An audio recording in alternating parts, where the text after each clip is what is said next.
सुमन गरीब घर की बेटी थी और गांव के ही एक सरकारी स्कूल में 8वीं की कक्षा में पढ़ती थी। लेकिन जब से उसके पिता की मृत्यु हुई थी, घर की आर्थिक स्थिति पहले से और ज्यादा बदतर हो गई थी। कभी 2 वक्त की रोटी अच्छे से नसीब नहीं होती थी, तो कभी पहनने के लिए कपड़े लत्ते कम पड़ जाते थे। लेकिन सुमन की माँ जानकी ने पूरे घर को अपने कंधों पर संभाल रखा था। वो दूसरों के घरों में बर्तन धोकर अपने बच्चों को पाल रही थी। आज शाम जब सुमन अपने स्कूल से घर पहुंची तो उसके कंधे झुके हुए थे, पैरों की चाल धीमी थी, जैसे वो किसी परेशानी से जूझ रही हो। शरीर से ऐसा लग रहा था जैसे वो बहुत ज्यादा थक चुकी थी, लेकिन मानसिक तनाव से। फिर भी उसने अपने जूते उतारे और कंधे से बस्ता निकालकर वही जमीन पर रखकर अपने कमरे के छोटे से घर को इधर उधर देखा। माँ उसे कहीं भी दिखाई नहीं दी। हैरानी से उसने अपने दुपट्टे की पिन खोली और माँ को आवाज लगाई, माँ माँ माँ, तुम कहाँ हो?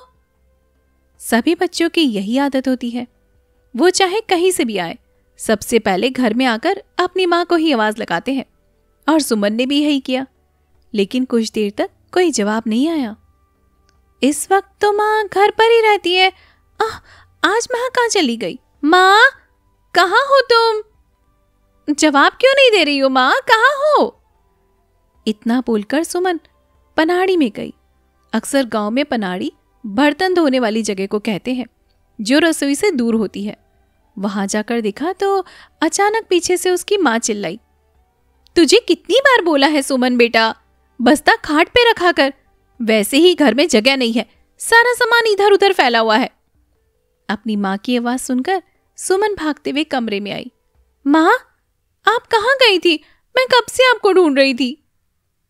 जानकी ने कोई जवाब नहीं दिया, केवल अपनी साड़ी संभालते हुए रसोई में चली गई। वहां जाकर पल्लू से ढकी हुई कुछ रोटियां निकाली, तुरंत हॉटकेस में डाल दी। इतने में ही पीछे से सुमन आ पड़ी। मुझसे नाराज है क्या माँ? बोलना। मैं तुझसे क्यों नाराज होंगी बेटा?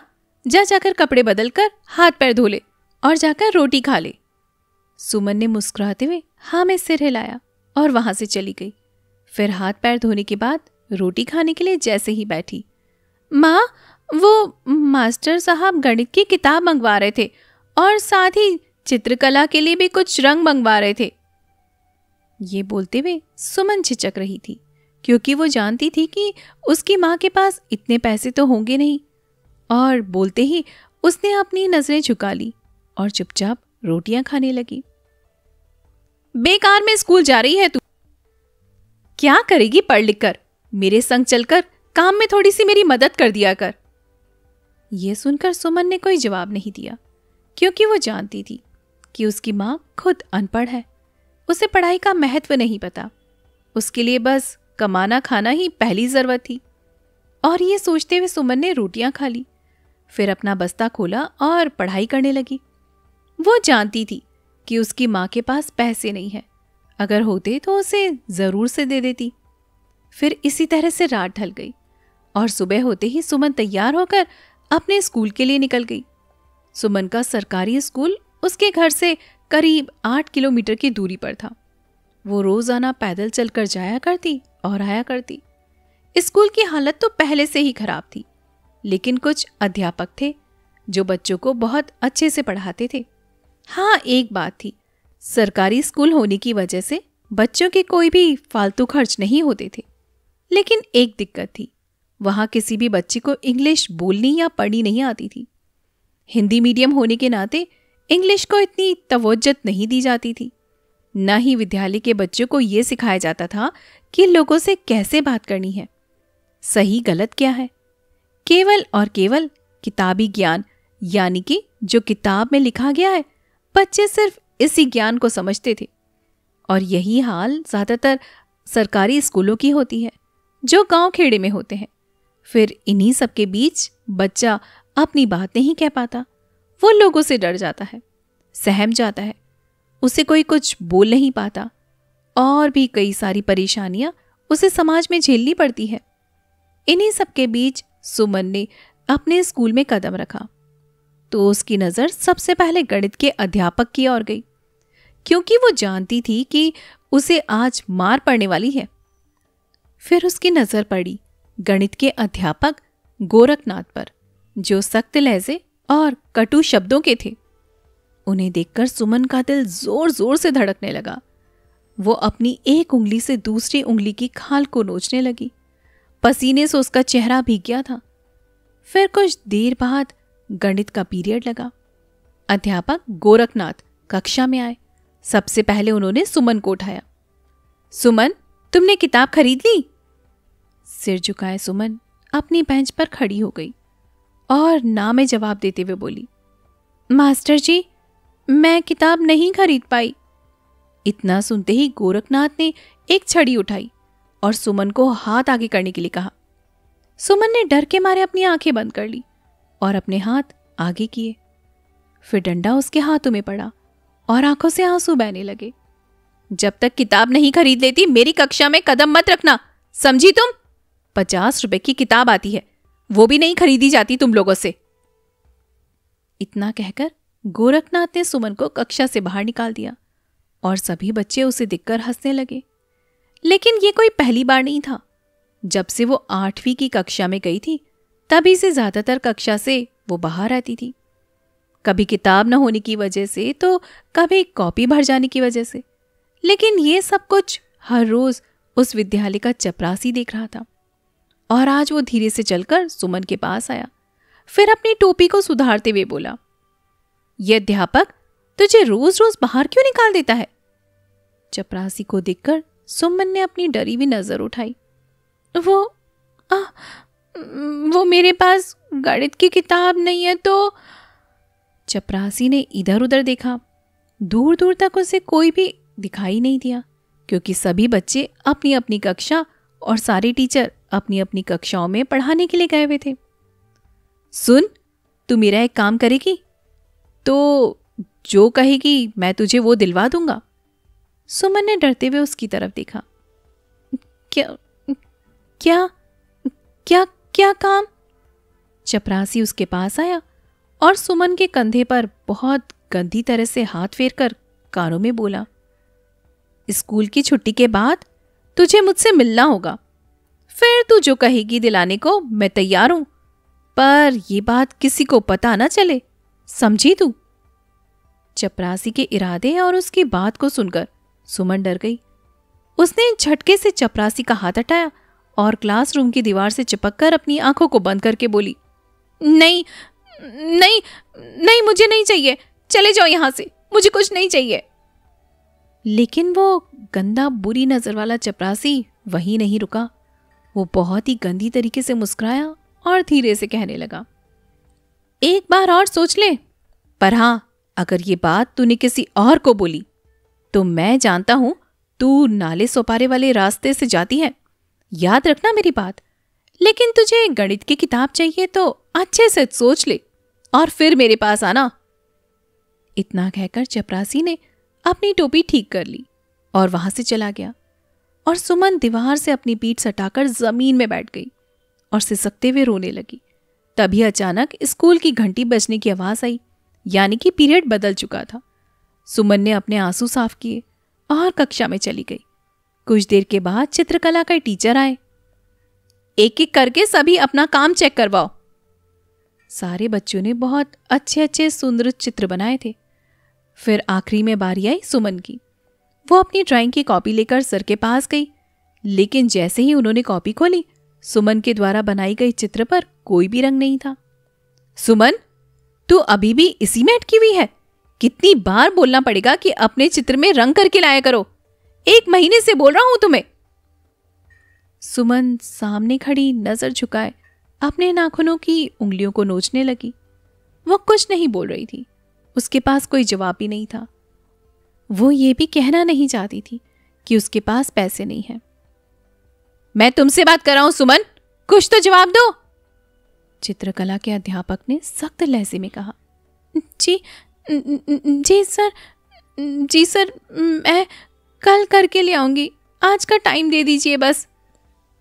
अध्यापक ने झटके में सुमन की ड्राइंग की कॉपी को बंद किया और जोर से उसके हाथ में थमाते हुए कहा, अगर कल तुम्हारा काम पूरा नहीं हुआ तो मुझे अपनी कक्षा में तुम शक्ल मत दिखाना, याद रखना मेरी बात को।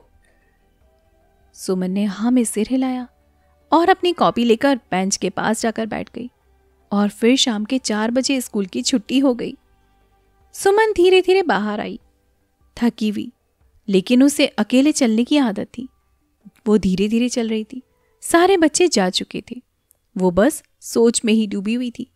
जैसे ही गेट से बाहर निकली, पीछे से एक जानी पहचानी सी आवाज आई, सुमन, ओ सुमन, बोल, क्या इरादा है तेरा? आवाज चपरासी की थी। सुमन कुछ नहीं बोली, ना पलटी ना रुकी, बस तेज चलने लगी। फिर कुछ आगे जाने के बाद उसने पीछे पलट कर देखा तो चपरासी उसके पीछे नहीं था। तब जाकर सुमन ने राहत की सांस ली और आगे चलने के बाद वो एक दुकान के सामने रुकी। पुरानी दुकान थी। अंदर किताबें, पेन, रंग बिरंगे पेंसिल बॉक्स रखे थे और अंदर एक 40 साल के आसपास का आदमी बैठा पान चबा रहा था। सुमन काउंटर के पास जाकर खड़ी हुई और धीरे से बोली, अंकल, अंकल वो कलर दिखा दो। आदमी उठकर शेल्फ से कुछ कलर निकाल कर लाया। ये 35 रुपए के हैं, ये 50 के और ये 80 के। उसने बताया। कलर के रेट सुनकर सुमन के दिल में थक सी हुई और हाथों से कलर काउंटर पर रखकर वो धीरे से बोली, ये 35 वाले से भी कोई सस्ता कलर होगा क्या अंकल?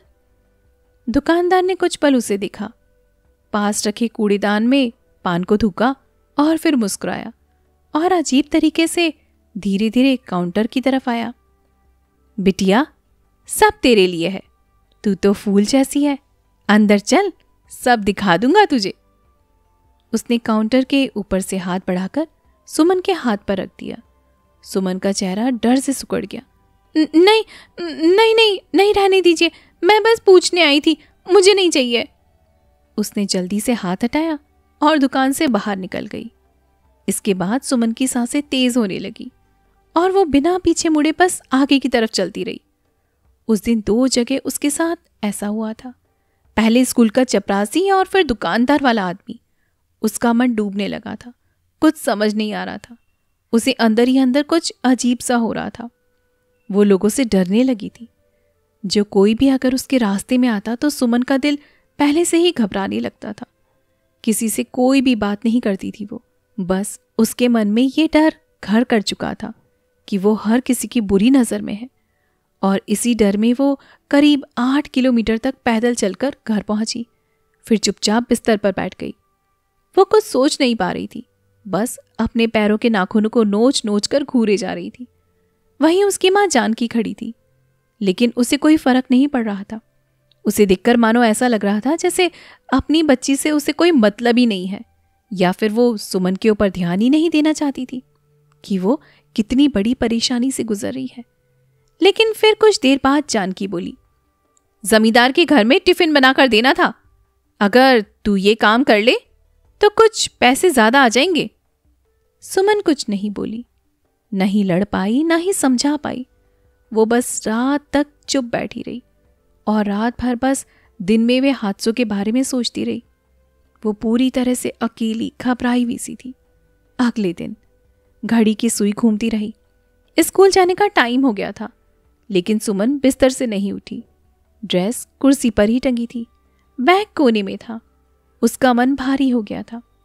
उसे लगने लगा था कि मैं कहाँ जाऊं, किससे कहूं, कौन समझेगा। वो बस लेटी रही, आंखें खुली ही नहीं, लेकिन कोई रास्ता नहीं मिला। 1 हफ्ते बाद, 1 हफ्ते तक सुमन स्कूल नहीं गई, मगर 7वें दिन वो स्कूल चली गई।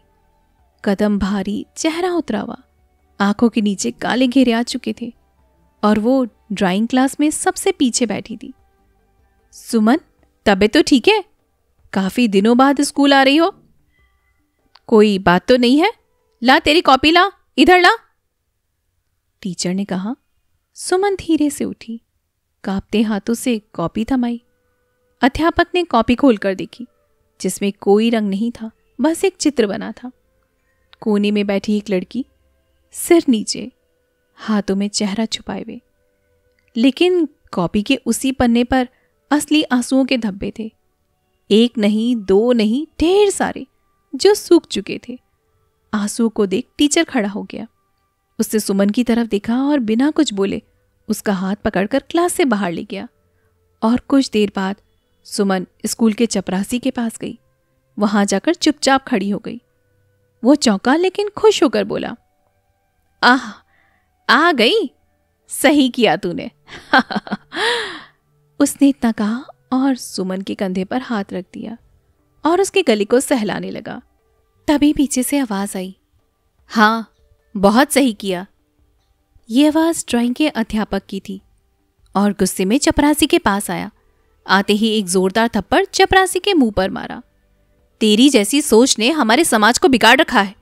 तेरे जैसे लोगों की वजह से आए दिन बच्चियां मर रही हैं। उसी वक्त 2 पुलिस वाले सामने आ चुके थे। सुमन की बात सुनने के बाद ही अध्यापक ने बुला लिया था उन्हें, क्योंकि सुमन के साथ जो हुआ था उसने अपने अध्यापक को बता दिया था और चपरासी को सीधा जेल ले जाया गया। लेकिन बात यहीं पर खत्म नहीं हुई। सुमन अब सीधी उस दुकान पर पहुंची जहां वो 1 हफ्ते पहले गई थी। दुकान में वही आदमी बैठा था। वो उसे देखकर मुस्कुराया। अरे, आ गई बिटिया फिर, चल अंदर दिखाता हूं तुझे और तरह तरह के रंग। उसने फिर वही हरकत की, हाथ उसकी कलाई पर रखने का। लेकिन इस बार सुमन चुप नहीं रही। पीछे से टीचर आ चुका था। हाथ हटा हरामी! उसे जोर से चिल्लाते हुए दुकान वाले के गाल पर एक चपेट मारी। पुलिस वहीं थी। दुकान वाला भी पकड़ा गया। अब सुमन चुप नहीं थी। अब वो डरी हुई भी नहीं थी। वो सीधा टीचर के पास गई। टीचर ने झुककर उसके कंधे पर हाथ रखा और कहा, अब से तेरी पढ़ाई की जिम्मेदारी मेरी है बेटा। सुमन कुछ नहीं बोल पाई, बस टीचर को गले लगाकर फूट फूट कर रोने लगी।